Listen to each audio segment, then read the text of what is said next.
Bonjour à toutes et à tous. Dans ce nouvel épisode, nous allons donc parler du pôle 2 qui concerne les techniques esthétiques liées au FANER. Et donc sur ce pôle 2, vous aurez à réaliser des épilations avec des protocoles qui seront adaptés aux besoins de la clientèle concernant le visage, les membres supérieurs et inférieurs, le tronc, le maillot, simple ou brésilien. Vous serez toujours noté par rapport à l'organisation rationnelle, votre installation fonctionnelle du poste de travail, bien évidemment la réglementation en vigueur des techniques d'épilation que seule l'esthéticienne peut pratiquer. L'anatomie et la physiologie, donc follicules pileux, poils, muscles auriculateurs, enfin tout ce qui va concerner en fait l'épilation. Bien évidemment, le confort avec la prévention des risques et le respect de l'intimité de votre modèle, les règles d'hygiène, les asepsies, de sécurité, ne pas oublier le test de chaleur et d'ergonomie, c'est votre position et les positions en fait de votre modèle.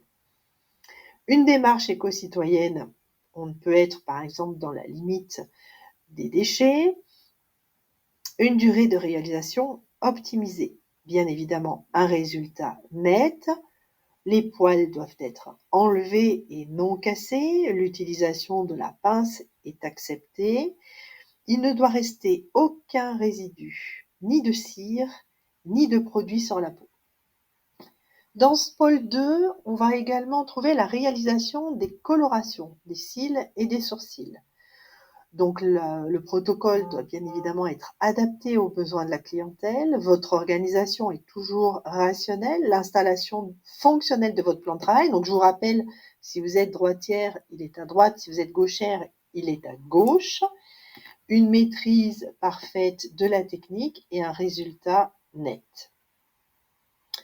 Et ensuite, vous avez la réalisation d'un soin esthétique des ongles, une mise en œuvre du protocole qui sera donc adaptée au regard du diagnostic posé. Donc là, ça fait référence en fait au sujet qui vous est imposé le jour de l'examen.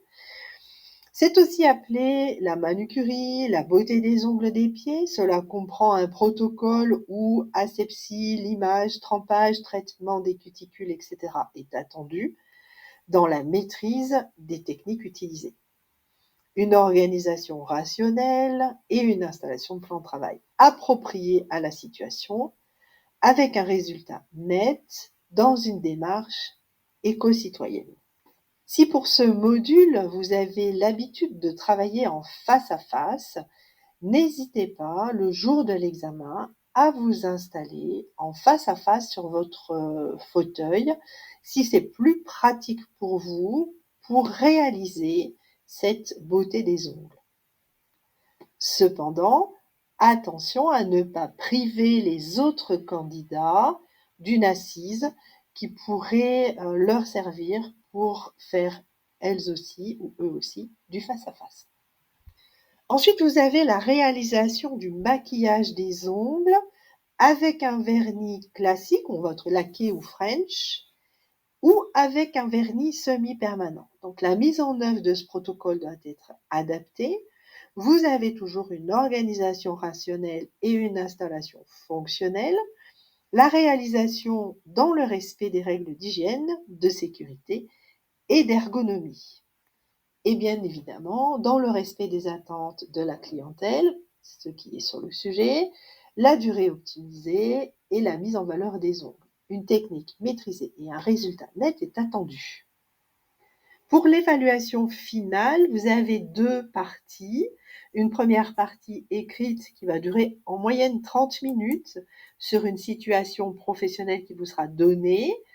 Le candidat répond aux questions en mobilisant les savoirs associés, c'est-à-dire la biologie, la technologie des produits et des appareils, la cosmétologie. La seconde partie dure 2 heures. Là, on attend des techniques d'épilation. Donc, vous aurez l'épilation des sourcils et des techniques sur 2 zones du corps qui peuvent être les demi-jambes, les aisselles, les cuisses, les avant-bras, le maillot, et votre technique sur les ongles. Donc, soit vous avez un soin esthétique des ongles, des mains ou des pieds, et un maquillage des ongles avec un vernis classique, laqué ou French, soit vous avez un maquillage des ongles avec un vernis semi-permanent. Dans ce cas, la phase préparatoire de l'ongle est importante, mais attention, ce n'est pas un soin des ongles. Voilà, j'espère avoir dissipé vos doutes à la lecture de ce référentiel esthétique CAP cosmétique parfumerie. Le prochain épisode concernera le pôle 3 du CAP esthétique cosmétique parfumerie. Je propose une formation composée de modules courts, concrets et applicables immédiatement si vous avez des difficultés. Soyez l'accompagnant bienveillant de votre apprenti. Laissez-moi un commentaire, votre nom, votre prénom, votre mail, si vous avez des questions ou des sujets que vous aimeriez que j'aborde. À très bientôt.